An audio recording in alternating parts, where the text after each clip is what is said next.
Génesis capítulo 16, vamos a leer desde el versículo 6 en adelante. Y respondió Abraham a Sarai: He aquí, tu sirvienta está en tu mano, haz con ella lo que bien te parezca. Y como Sarai la afligía, ella huyó de su presencia, y la halló el ángel de Jehová junto a una fuente de agua, en el desierto, junto a la fuente que está en el camino de Chur. Y le dijo a Agar, sierva de Sarai: ¿De dónde vienes tú? ¿Y a dónde vas? Y ella respondió: Huyo de delante de Sarai mi señora. Y le dijo el ángel de Jehová: Vuélvete a tu señora y ponte sumisa bajo su mano. Le dijo también el ángel de Jehová: Multiplicaré tanto tu descendencia que no podrá ser contada a causa de la multitud.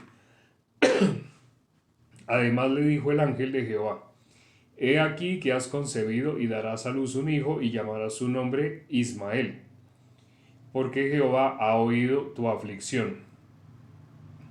Y él será hombre fiero, su mano será contra todos, y la mano de todos contra él, y delante de todos sus hermanos habitará. Entonces llamó el nombre de Jehová, que con ella hablaba: Tú eres Dios que ve, porque dijo: ¿No he visto también aquí al que me ve? Por lo cual llamó el pozo, pozo del viviente que me ve. He aquí está entre Cades y Beret. Y Agar dio a luz un hijo a Abraham, y llamó a Abraham el nombre del hijo que le dio Agar, Ismael. Era Abraham de edad de 86 años cuando Agar dio a luz a Ismael. No sé si ya conocían como la historia de Ismael, de su alumbramiento, de cuando Ismael eh, tuvo parte como en esta tierra. Ismael fue el hijo de la esclava. Bueno, sabemos que era la sierva de, de Sarai. En ese momento era Sarai y era Abraham. Y Ismael fue hijo de la esclava. Aunque aquí no dice de la esclava, pero en el Nuevo Testamento sí dice la esclava. Vamos a mirar en Gálatas 4, en Gálatas capítulo 4. Después de primera y segunda de Corintios viene Gálatas. Y aquí está la explicación, desde el versículo 21 en adelante. Aquí aparece la explicación de esos versículos que acabamos de leer.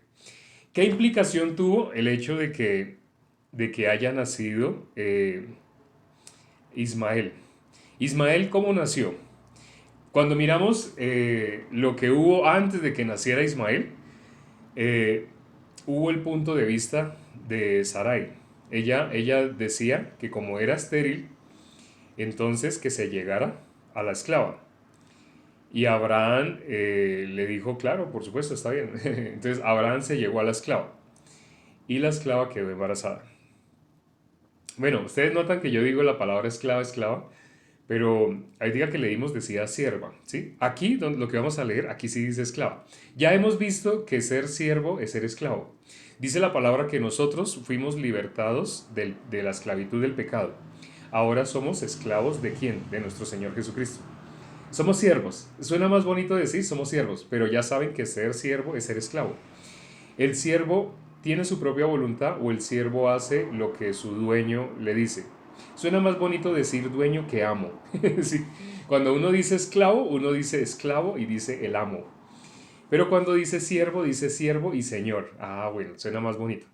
Por eso muchas personas a Jesús le van a decir Señor, Señor. Muchas personas en aquel día le van a decir a nuestro Señor Jesucristo, Señor, Señor, en tu nombre hicimos así. Y Jesús les va a decir, apartaos de mí, hacedores de maldad, nunca los conocí. Curioso, personas que le van a decir, Señor, Señor, en tu nombre hicimos. Des en cuenta cómo dice, Señor, Señor, en tu nombre hicimos. No sé si se acuerdan ese versículo, ya lo hemos leído varias veces, pero dice así, en tu nombre hicimos. En tu nombre hicimos muchos milagros, así.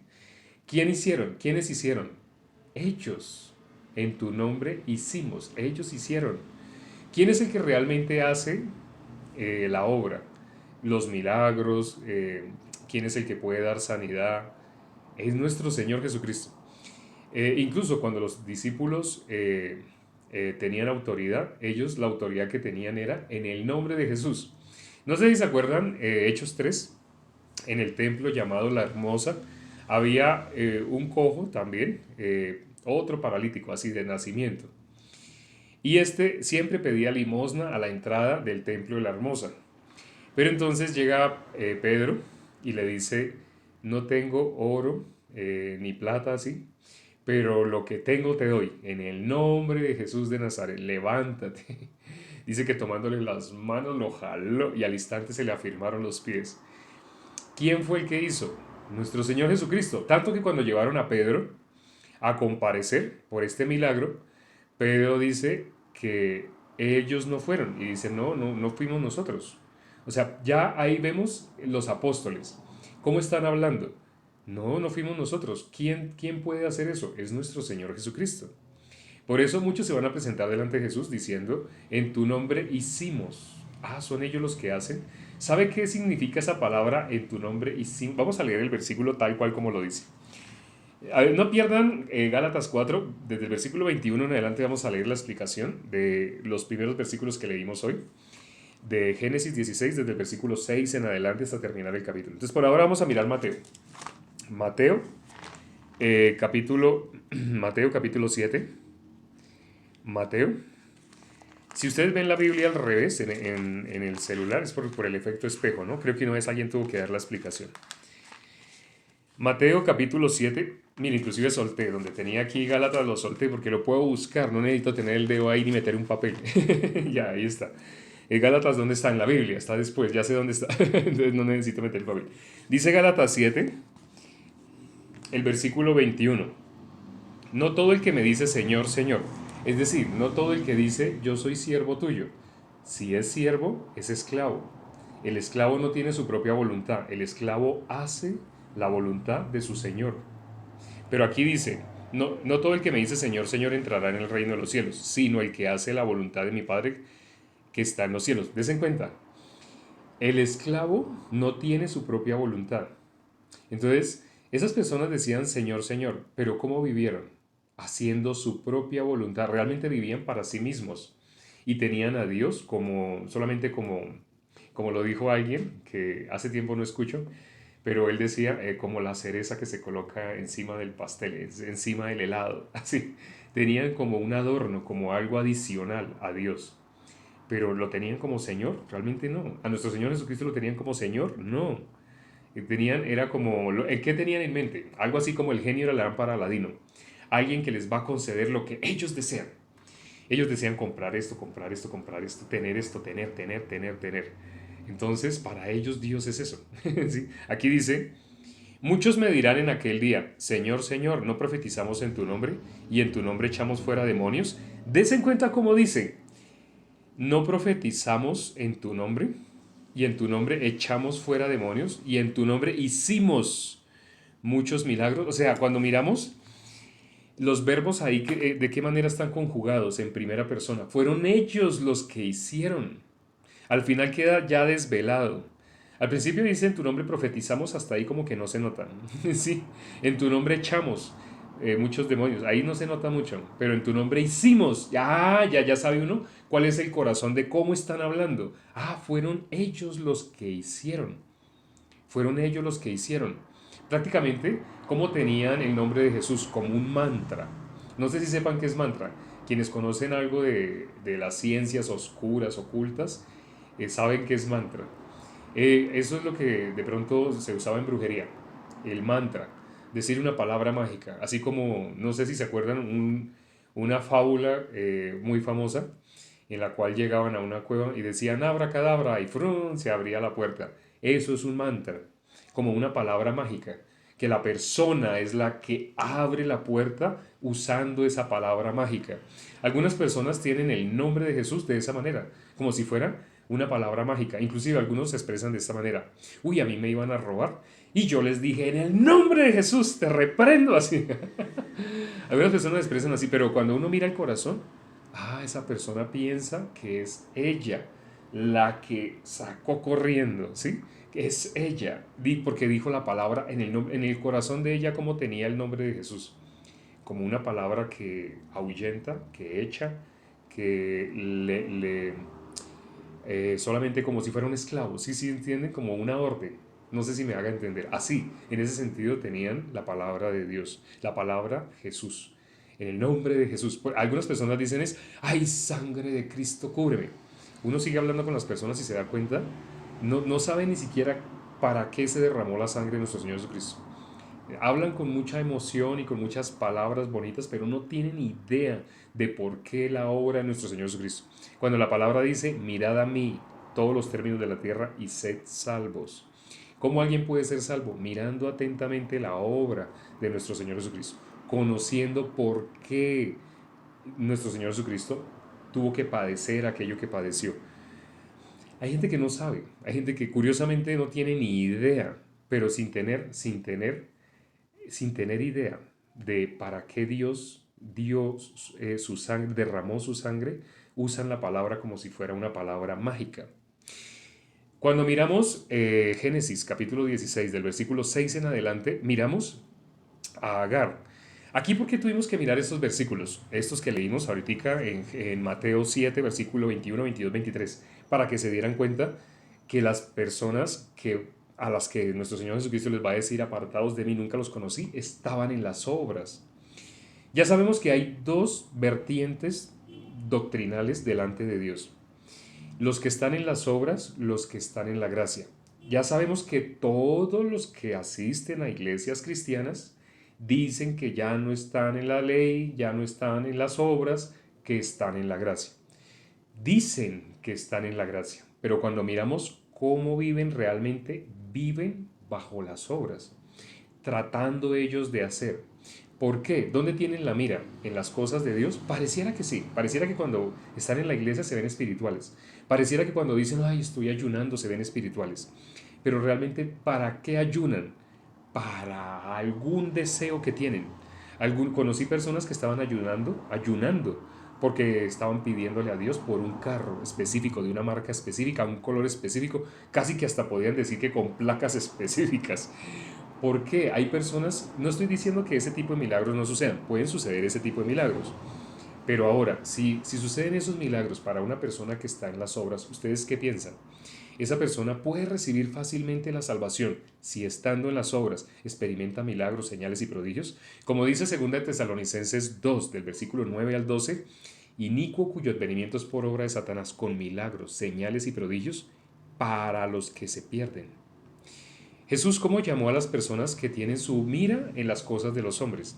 Es decir, tienen su mira en las cosas de esta tierra. La Biblia dice, no hagáis tesoros en la tierra. Aquí todo lo que se hace en la tierra se va a desaparecer. Pueden conocer personas que, no sé, hace 50 años o 100 años hicieron una gran empresa. Ellos murieron, sus hijos heredaron la empresa, ahora van a mirar. Hay muy pocas que han sobrevivido y las que sobrevivieron ya no tienen el mismo esquema de cuando realmente se fundó. Entonces realmente muchas cosas muchas no, todo lo que el hombre hace tiene fin, tiene límite, así como la misma vida del ser humano. Todo lo que nosotros hacemos, lo que esta carne hace, tiene un límite de tiempo, pero lo que se hace en el cielo es eterno.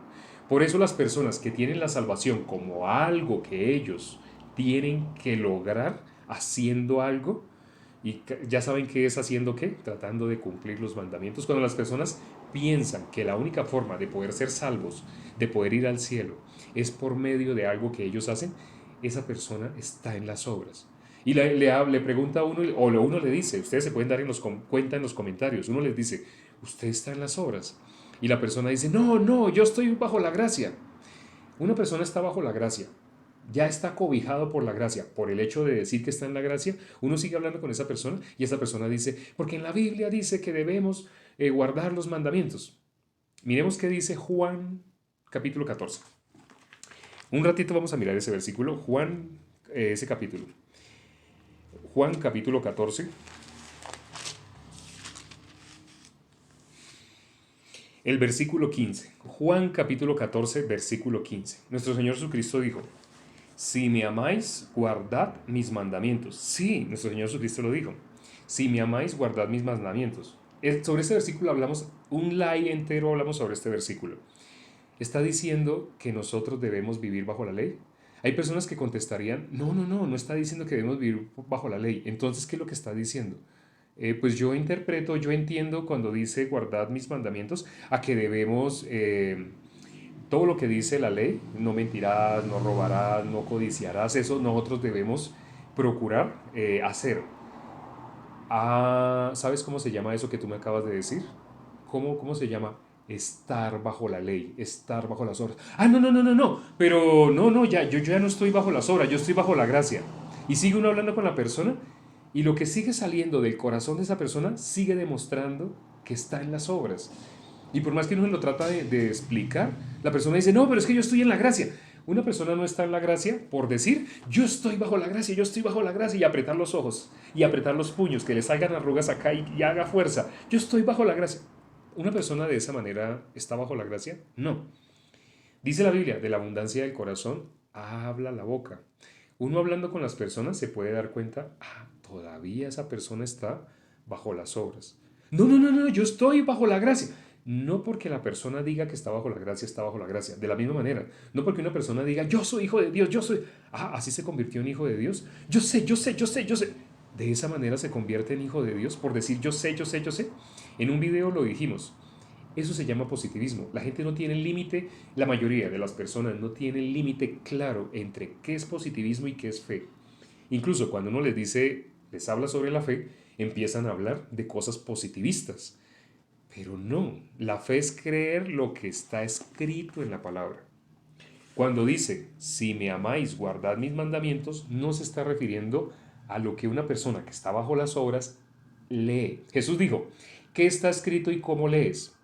Diciéndolo en otras palabras, ¿qué está escrito qué conoces tú de la palabra al respecto y cómo lo interpretas? Entonces, cuando esa persona habló con nuestro Señor Jesucristo, ¿de qué le habló? Obras. Entonces nuestro Señor Jesucristo le dijo, bueno, hágalo, haga eso y vivirá. Pero ¿qué le está diciendo? Si usted lo intenta, se dará cuenta que no lo puede hacer. ¿Y sabe qué aparece después? Él, queriendo justificarse a sí mismo, le dijo a Jesús, ¿y quién es mi prójimo? Estamos hablando de Lucas 10, versículo 25 en adelante. Así le dijo nuestro Señor Jesucristo. Esa es la parábola que se conoce como la parábola del buen samaritano. Porque las personas, sin darse cuenta, están caminando creyendo, la gran mayoría, creyendo que están con Dios, pero no, aún no tienen nada que ver con Dios. Están en Mateo 27, en Mateo 7, versículo 21, 22, 23. Muchos personas que le van a decir a Jesús, Señor, en tu nombre hicimos. Ellos hicieron. ¿Dónde está la obra de Jesús? Dios que mira, Dios en quién se complace, en la obra de nosotros o en la obra de nuestro Señor Jesucristo. Habrá personas que dirán en las dos. Mirando la Biblia no es así. Mirando la palabra de Dios, Dios qué recibe de nuestras manos, lo dice en el libro de Job. ¿Qué recibe Dios de nosotros? Es más, lo podemos ver en Génesis, desde Génesis lo podemos ver claramente. Dios qué recibe de nosotros. ¿Qué cosa que nosotros hagamos Él que puede ser grata delante de Él? En Levítico dice grato olor. ¿Qué cosa era grato olor cuando el pecado era terminado? Porque en Levítico podemos ver la representación, la sombra de nuestro Señor Jesucristo. Lo habla Hebreos. En el Nuevo Testamento Hebreos habla exactamente de lo que está escrito en Levíticos. Lo explica. Explica cómo es sombra de nuestro Señor Jesucristo. Eso eran los bienes venideros. Eso era lo que ahora nosotros entendemos al leer el libro de Hebreos, libro con el que casi no se mete alguien que esté en las obras. De pronto, un versículo sacado de contexto, y ahí literalmente, sacado de contexto, ¿qué es? Sacado del corazón de Dios. ¿El corazón de Dios qué quiere decir? No les interesa, solamente la parte literal. Ya sabemos, el que más usan algunas personas cuando les decimos usted es justo o pecador. En la Biblia dice no hay justo ni un uno. Sí, hay un versículo que dice así.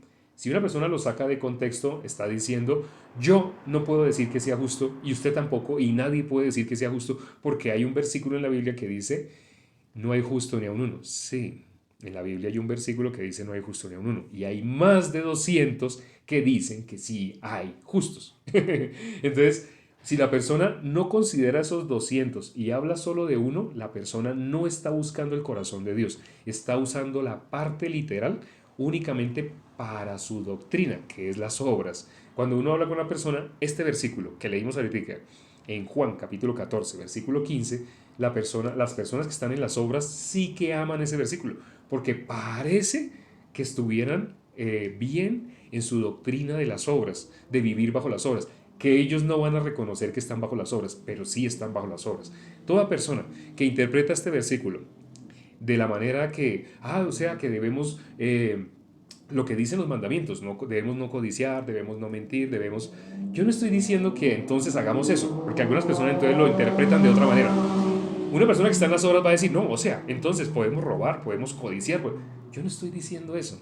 Lo que estoy diciendo es, tú te esfuerzas para dejar de hacerlo o Jesús es el que hace en ti.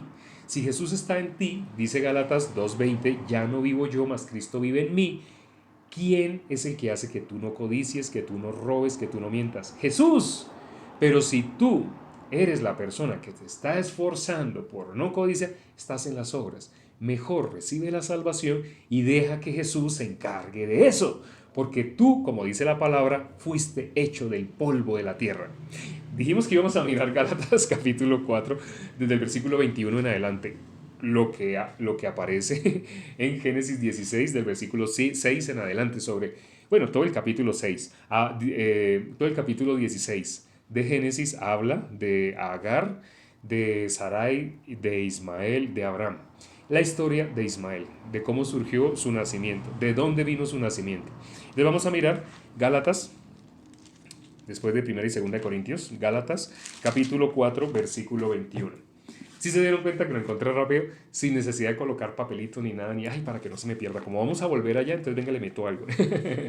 Es mejor saber dónde están los libros de la Biblia para poder buscar en cualquier momento, en cualquier Biblia. No necesitas tener una Biblia llena de esquinas dobladas y cosas así.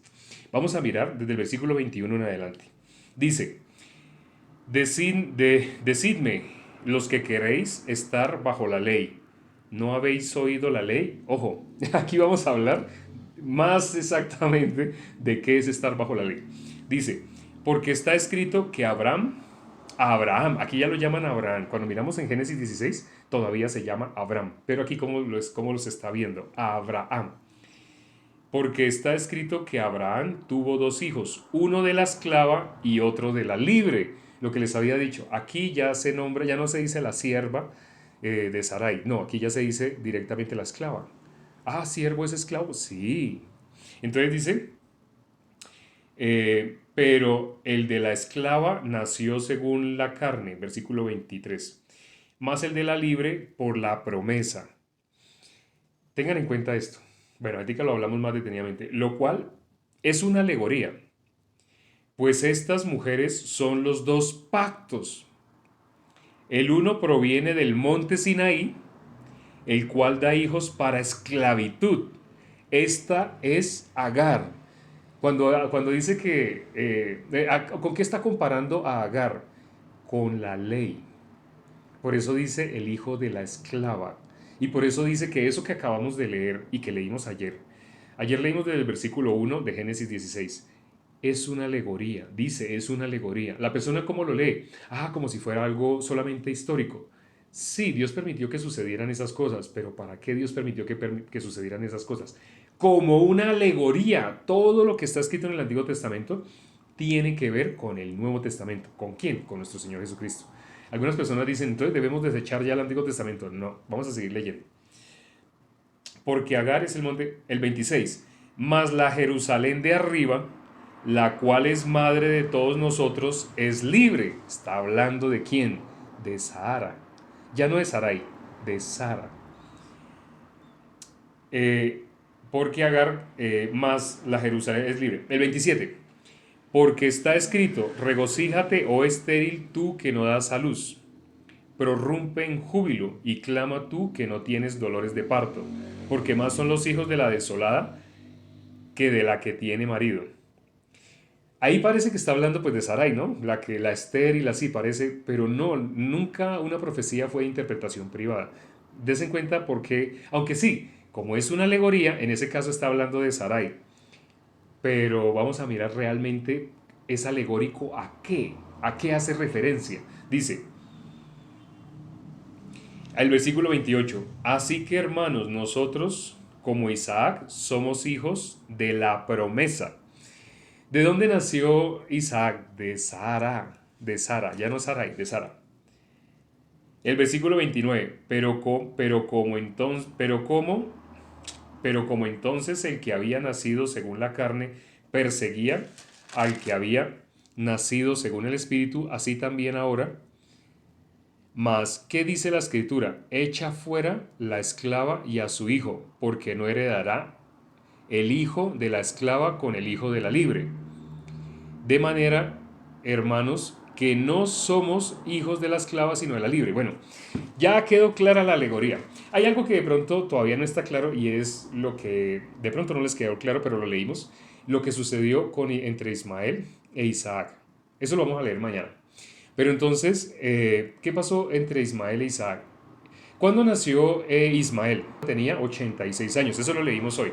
Ahorita lo leímos, cuando tenía 86 años. ¿Cuándo nació Isaac? ¿Cuándo tenía cuántos años? No sé si se acuerdan. Entonces, ¿qué diferencia de edad hay entre Isaac y, Ismael? Hay una diferencia de 14 años. Pero él, ¿quién fue? Él fue el primogénito. Él se ve como el primogénito y él se burla. Pero realmente, ese Ismael, ¿quién es? Ismael es sombra de quién? Agar es sombra de quién? De la ley, de lo que nos fue dado en el monte Sinaí. Es decir, no sé si entiendan esta alegoría. ¿Cuál es la promesa? La promesa involucra algo de nosotros. ¿Cuál es la diferencia entre el antiguo pacto y el nuevo pacto? Dice que ahí lo acabamos de leer, esos son los dos pactos. ¿Qué es el antiguo pacto? Todo el que depende de las obras de la ley debe cumplir todo lo que está escrito en el libro de la ley.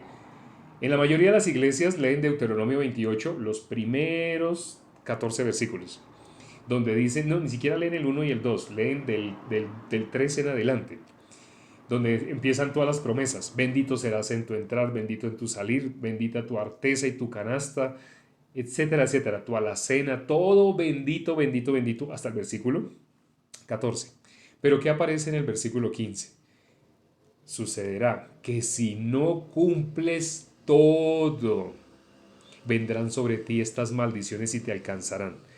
Y de ahí hasta que termina el libro de Deuteronomio, son 53 versículos de maldición, maldición, maldición. Solo maldiciones. Ah, pero aparecen 10 versiculitos de bendición. Sí, sí, sí. Pero no ¿qué comparar? 11 versículos de bendición. ¿Cómo vas a comparar 11 con 53? La proporción es prácticamente 5-1. 5 veces más maldición que bendición. Pero en la mayoría de las que se hacen llamar iglesias, ¿qué leen? Solamente leen esta parte. Bendición, bendición, bendición. Los que están por la ley están felices escuchando eso, pero no se dan cuenta lo que están afirmando. Ellos están abrazando la ley, abrazando la ley. Si terminaran de leer Deuteronomio 28, meditando en él, no como los cerdos. El cerdo come lo que le pongan al frente. Meditando. Acuérdense, el cerdo tiene pezuña hendida. Cumple un requisito de animal limpio, pero el otro requisito no lo cumple. El otro requisito que es traga entero. Entonces, pezuña hendida, porque esa persona, como tiene una diferencia entre lo que es carne y lo que es espíritu, pero entiende el corazón de Dios, no lo entiende. Porque ¿qué hace con la palabra? Como un cerdo, no medita en ella. ¿Qué dice el Salmo 1? ¿Quién es bienaventurado? El que en la ley de Jehová tiene su delicia y en ella medita de día y de noche. Así, pero ya también hablamos todo un capítulo sobre eso. ¿A qué se refiere? La ley, ¿cuál es el propósito? Romanos capítulo 3, versículo 19 y 20 hablan de cuál es el propósito de la ley. Ningún ser humano será justificado por medio de las obras de la ley. Ningún ser humano. Nadie puede ser justificado de esa manera. Porque si las personas fueran justificadas por medio de la ley, quiere decir que aquí, cuando estamos hablando del antiguo pacto, de lo que representa Agar, de lo que representa Ismael, entonces las personas serían justificadas por sus obras. Porque ¿cómo fue concebido Ismael? ¿Qué fue lo que hizo Sarai? Sarai usó su punto de vista, igual que Eva. ¿Ella cómo se vio? No, pues que yo soy estéril. O sea, tiene sentido, lógica. Ella usó la lógica. ¿Por qué usted no está con mi sierva? Y es como si hubiera estado conmigo. Y entonces mi sierva va a dar a luz un hijo y a usted le va a Abraham. Sí, aparentemente sí, pero ¿qué dice? Cuando la esclava vio que había concebido de su señor, miraba con menosprecio a su señora. Ya no la miraba como su señora, ya no la miraba como si fuera su dueña y ella esclava, no, ya la miraba con menosprecio. ¿Qué se levantó en el corazón de ella? Igual, ¿qué se levanta en el corazón de una persona que está bajo la ley? Menosprecio hacia las otras personas. No sé si se han dado cuenta que las personas que se hacen llamar cristianas en las empresas las odian, los familiares los odian, ya no quieren que se les acerquen, porque siempre se acercan hablando de las cosas que ellos hacen. No, yo sí me levanto todos los días a las 3 de la mañana, a las 5 porque yo me levanto a meditar, a hablar con Dios, a orar. ¿Sabe que está diciendo palabras más, palabras menos? No como ustedes, no lo dice directamente, pero las personas que los oyen hablar se sienten así, "Uy, esa persona es tan buena", pero usted viera cómo trata a los hijos, usted viera cómo los insulta, cómo los grita, usted viera cómo trata a los vecinos, pero ella se puede dar cuenta de la maldad que sale, no se da cuenta de la maldad que sale de ella, porque ¿cómo cree? Cree en lo que ella hace, en su madrugada, en todo el tiempo que ella dura orando. Es el engaño de estar bajo la sobra, las personas no se pueden dar cuenta, por eso dice la palabra que son ciegos. Creo que hoy se nos pasó otra vez el tiempo, vamos a orar ya para terminar. Padre, gracias porque nos permites escudriñar tu palabra, mirar el corazón tuyo. Estar en el antiguo pacto es alegoría de lo que vemos en Agar, en Ismael. Pero el nuevo pacto es a través de Isaac. Es decir, Sarai era la esposa, pero realmente, eh, lamentablemente, Sarai, usando su punto de vista, hizo exactamente igual que Eva. Toda persona que usa su punto de vista va a ser exactamente igual que Eva. Permite, Padre, que nosotros no nos guiemos por vista, sino por fe. Por fe es creyendo a lo que tú nos quieres decir. No a la letra, porque hay personas que creen al versículo que dice no hay justo ni a un uno, pero lo creen desde qué punto de vista, desde el punto de vista de las obras. Y ni ellos se dejan abierta la entrada a la gracia, ni le permiten la entrada a la gracia a las personas que les rodean. Permite, Padre, que las personas, si alguien de los que entró el día de hoy al live todavía está en las obras, dales un corazón para que se den cuenta, puedan reconocer. Solamente puede haber un cambio si la persona puede reconocer que ha estado viviendo por las obras, no por la gracia. Te lo pedimos junto con un mismo corazón, con los hermanos que hay en este live, en este momento y que también están orando. Te lo pedimos y hemos orado en el nombre de nuestro Señor Jesucristo. Amén. Nos vemos, hermanos, amigos, invitados y quienes nos acompañaron hoy por primera vez. Nos vemos mañana en la misma franja horaria. Este live duró creo que aproximadamente 34 minutos, algo así. O va a durar 34 minutos si no estoy mal. Pero entonces siempre empezamos a la misma hora y siempre terminamos más o menos a la misma hora. A veces estamos 31, 32, 33, 35, 36 minutos así. Pero la idea es estar 30 minutos, aunque creo que nunca hemos estado, o creo que una sola vez estuvimos un poquito menos de 30. Nos vemos a la misma hora mañana, igual que todos los días. Chao.